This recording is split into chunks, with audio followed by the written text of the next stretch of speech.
Alright guys, I'm back again with another video, and I'm pretty excited about this one. So I was on estatesales.net and I was kind of just scrolling around looking through pictures, and I noticed something. If you might see it right here. If you look in this entertainment center, see a bunch of audio equipment, but to the left here, to me, that looks like a JVC D series, which if you guys know, I've been looking for one of these for a very long time. I really want to try it out and see if they're worth the hype, because I hear so many good things about them. But unfortunately, there's no other pictures of the TV.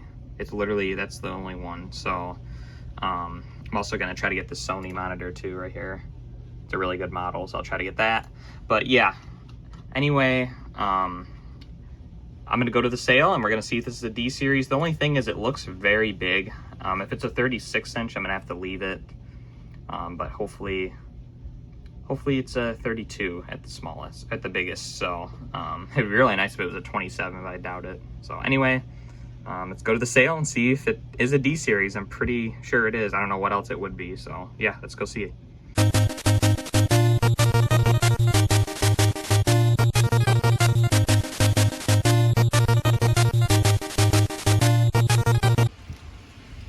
Okay, we just got it out of the sale. Thing was pretty damn heavy, but it looks to be in pretty good shape. It's really dusty around back.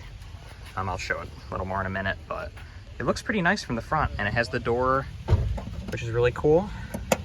And it also has the remote. It has some tape, but it does have the remote, so that's cool. So yeah, let's get it home and see how it works. All right, so I got it home. I forgot to say what I paid for this one. So I paid $5 for this, and I also got the Sony as well, which I'll show later. I put that in the back seat. I paid $10 for that. So yeah, it turns on. I tried it at the sale just to make sure that it did power on. I'll show around back. It's really dirty right now. I'll show it after once it's cleaned. As you can see, super dusty around back. This has 2S video, which is pretty cool. Not all of them have that. Audio out, component, S, again, 2S videos and RF, and there's also a composite in the front underneath this door. So I'm excited to see how good this set is, because I always hear, there's a bug in there. I always hear great things about these. So I plugged in my Super Nintendo, I turned it on. We're just on the channel select right now. I know it's kind of hard to see because we're outside. So hopefully we can go to the composite inputs. Oh, it doesn't look like it. See if the remote has batteries. Yeah, it does. The people that we bought it from, they were still using this TV, so this thing may have been used for a really long time, but it looks bright and good. Like, we're outside right now and it still looks pretty good. Inputs, there we go. Oh wow, that does look good. Just from a quick turn on. Definitely a little geometry issue up there, but it looks pretty good. See the scan lines, they look pretty pronounced. It's not a Sony, so they're not going to be as pronounced. So I'm going to clean this thing up, maybe mess with the picture settings a little bit, and let's see how good it really looks. All right, so I got it all cleaned up and tested out, and yeah, everything does work on it, which is obviously very good. The picture, I actually liked everything just being at the defaults. That's kind of nice to know. It seems like if you get one of these, the picture settings just being at the default looks the best to me, at least. I didn't go into the service menu, so there's still a little bit of a curve up here, but it's not super bad, and I really don't think it would be noticed in gameplay. I'll just pull the grid up here. Because in your main play area, as you can see, the geometry is really good for a 32 inch. It's not perfect, but it is good enough for sure. And I think any little imperfections you're seeing here are not going to be noticed during gameplay. Controls cleaned up pretty nice. And around back here, looks pretty good as well. One weird thing that I noticed when I was testing this set out, is for the component and the S video, you actually have to enable and disable it through the menu. I'll show you that right now, which is kind of dumb. Normally Sony's, if something shares an input, it'll just go to whatever one you're using. So let's see if we go to menu here. Yes, right here, that V2 component in, you can enable it. Yes, that means component will work, and no means it will switch to the S video. So that's kind of weird, and that's on input 2, I believe. Kind of weird, but it's nice that you have the option at least to have 2S videos. So yeah, it's really what do I think of the D series? I've been waiting to get one of these for a while, and I finally got one. I think it looks really, really, really, really good. Like, just the image quality of it alone, like, that looks fantastic to me. I could definitely turn the sharpness down a little bit, but that's okay. I'm just gonna leave it all stock, because I am gonna be selling this off because I just don't have room for it at the moment, which really sucks because this is a very good condition D series, and it is really nice. I do really, really like it. The scan lines, they are defined. As I said before, they're not as pronounced as they would be on a Sony. Let's go to a scrolling test just so you guys can see.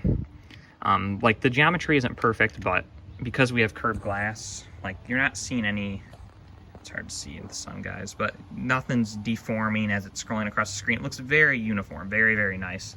So this is gonna be a very, very, very nice TV for someone. What would I rank it out of, let's just say 10? I would say I would give it maybe an 8 or a 9 out of 10 in terms of CRTs, consumer sets that I've used.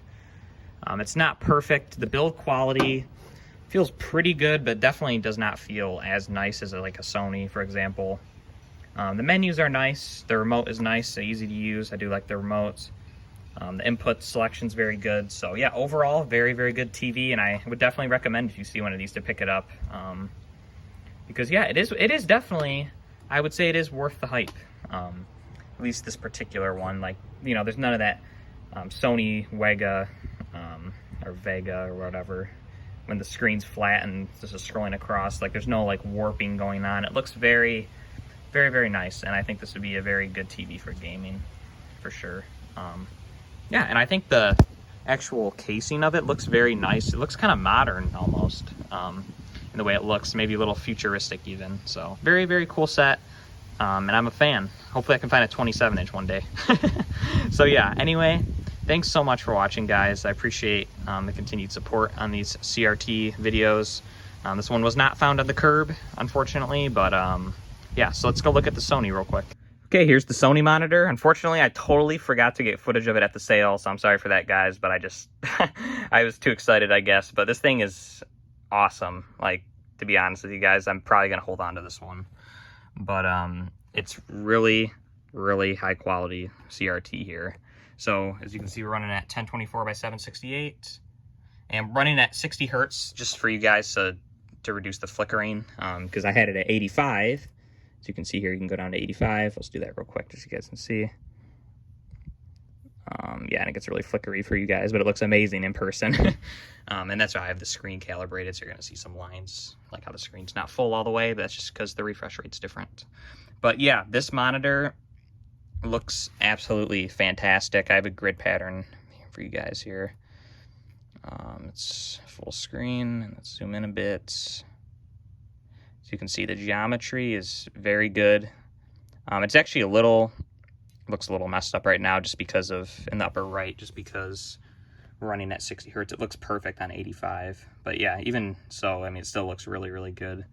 And yeah, I'm really happy with this monitor. It's funny, when I got it, I was going through the OSD. I'll pull that up real quick, just so you guys can see what it looks like. So it looks like that. Pretty simple and easy to use. It tells you what we're running here as well. And I noticed there was an input button, and I clicked it. I'm like, what the heck? Rear input and then front input. What does that mean? There's actually a slide out VGA port on the side, which is really cool. So you can slide that out, and you got a VGA input. So you can actually have two different sources at the same time plugged into this. So that's really cool. I mean, obviously that's only going to be on high-end computer monitors at the time. So if you can see the model, it's a multi-scan 420GS. It's not yellowed at all. It looks a little yellowed just because the lighting that we're using, but it's really in good shape. You can see the big Sony logo there. And then there's our model again and some more information. The VGA cable back here is built in, which kind of sucks, but it's cool to have that plug-in in the front. So you could have this set up, just for example, like with your PC and your Sega Dreamcast, for example. And that would be a really cool setup if you wanted to do that. So yeah, very, very cool find. All right, so that's the end of the video. Thanks so much for watching, guys, and have a great rest of your day. And good luck out there looking for the CRTs. Bye.